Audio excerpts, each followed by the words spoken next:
Everybody wants to be needed on some level. I feel like women often feel like you're a man, and it's just like, okay, so does that mean we don't have emotions? You know, people see your family, they see Instagram pictures of you smiling and happy and stuff all the time. They don't think you got real issues.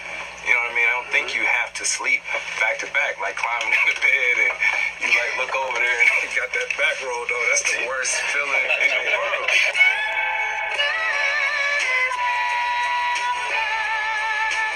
What I thought was when I met my dad was, oh, I'm free to love now.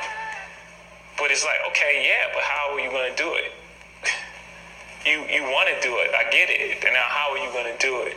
You've never done this before. No one informs you how to do this. You don't even have the tools to do it. Oh, no, but I'm going to do it because I'm ready.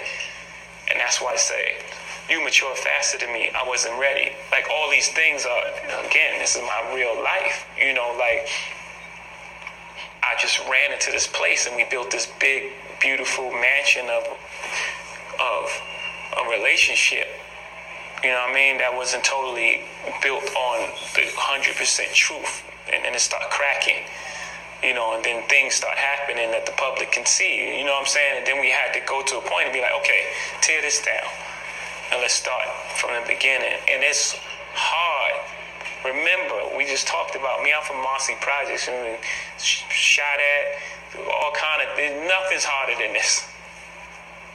By far, I'm telling you, it's the hardest thing I've ever done.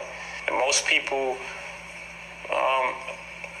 most humans, us, you know what I mean? We're not willing to put ourselves through that. Most people give up. I don't know. I had to learn how to treat somebody else as good as I wanted to treat myself, because growing up, like in our environments where we grew up, I grew up in a household like the only person you know treat good is your mom. My dad was dead, my sister. You in the neighborhood, cutthroat neighborhoods, people killing, all types of stuff. Cops sending people to jail for no reason. You do for yourself before you do for anybody. So, you know, as time went by, I had to learn how to care for somebody as much as I care for myself. Kids that was raised the same way I was raised, with that hardness.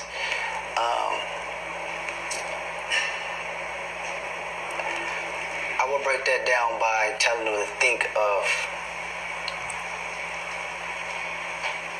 the most excruciating thing you can feel, as far as a loss. How would that make you feel? Recognize that emotion, prior to it, even happening. Now, it's a key word in this. It's perspective. Take that same perspective of how you feel to what the next person may or may not be going through.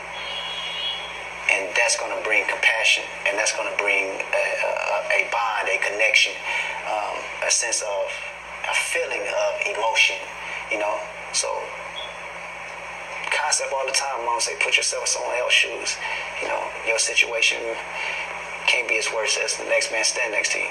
Yeah, I'm a real nigga. I'm a real person, but you're doing a lot of bullshit that's really not real. But and the side of that is all of the real shit, like how we grew up, all the guys told us all of the wrong shit.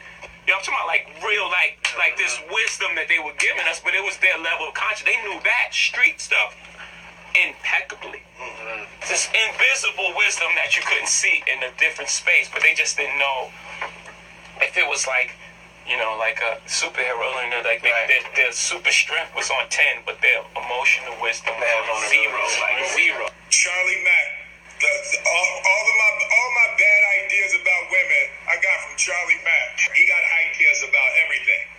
And he was like, man, I'm telling you. This is how a date gotta go. You take them out, right? You take them out. And the first thing you do is you take them to, a restaurant. You get like an appetizer at one spot. Get the appetizer at one spot, right? Then you go to another spot for the main course. Then you go to another spot for the dessert, right? So you move from one spot to the next. So you take them out, because they never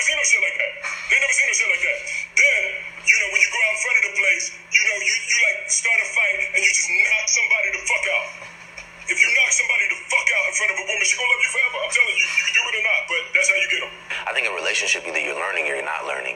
And I think relationships fail when you stop learning, when you stop being able to learn together. You know, I think that's when they really fall apart. I do think, like, the relationship between black men and black women is complicated by all these other things, you know, things that, you know, just trying to talk about a little bit, like complicated by a black man's historical inability to protect it.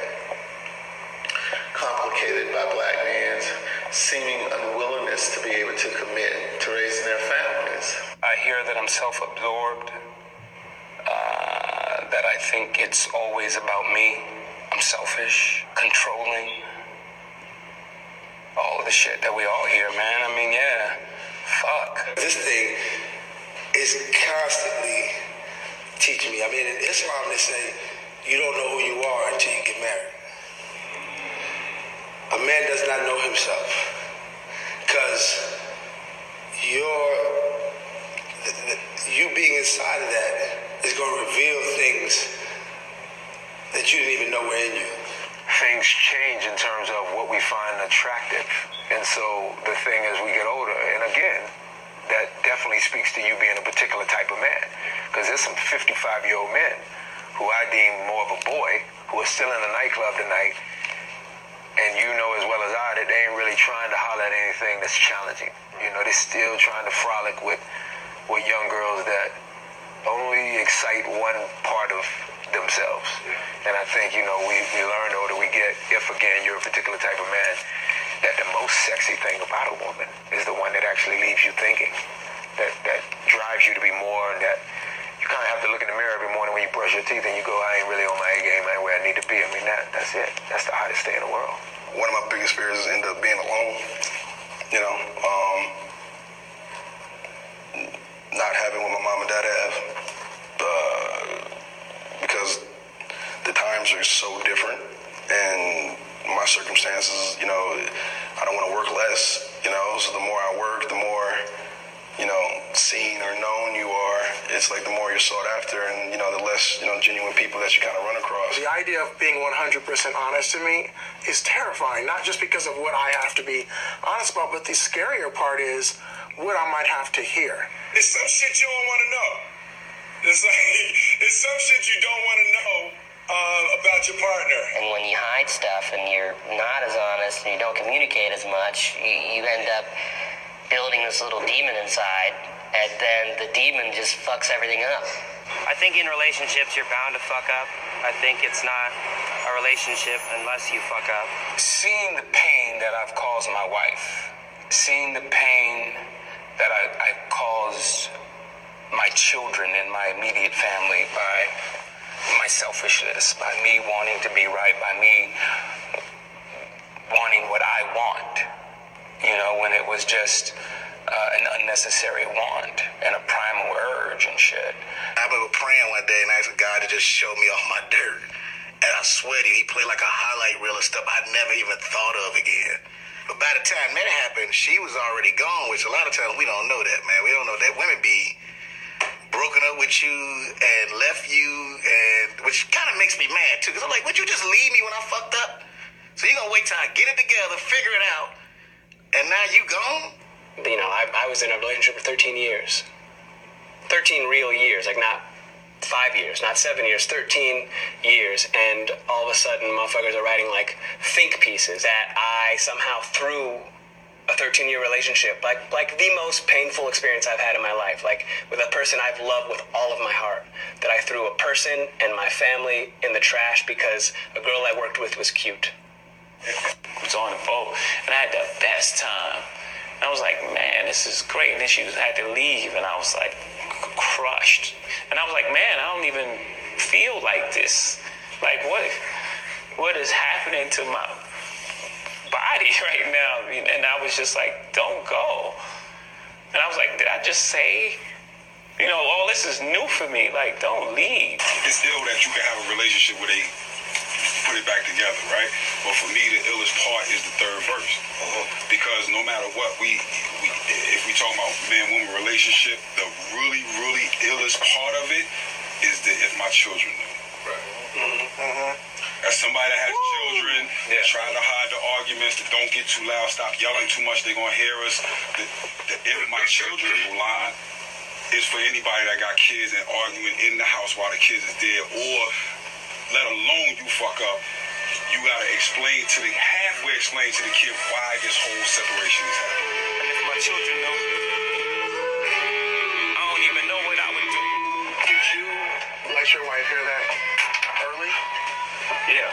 And was it like a special, like a moment, like, did you like preface it, or did you just like, listen, like, I'm just gonna play something for you? No, yeah, I just played it.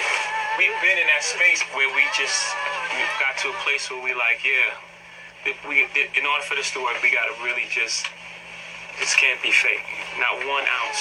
I'm not saying it wasn't uncomfortable, because obviously it was, but because we've been doing it for so long, it was less uncomfortable, you know.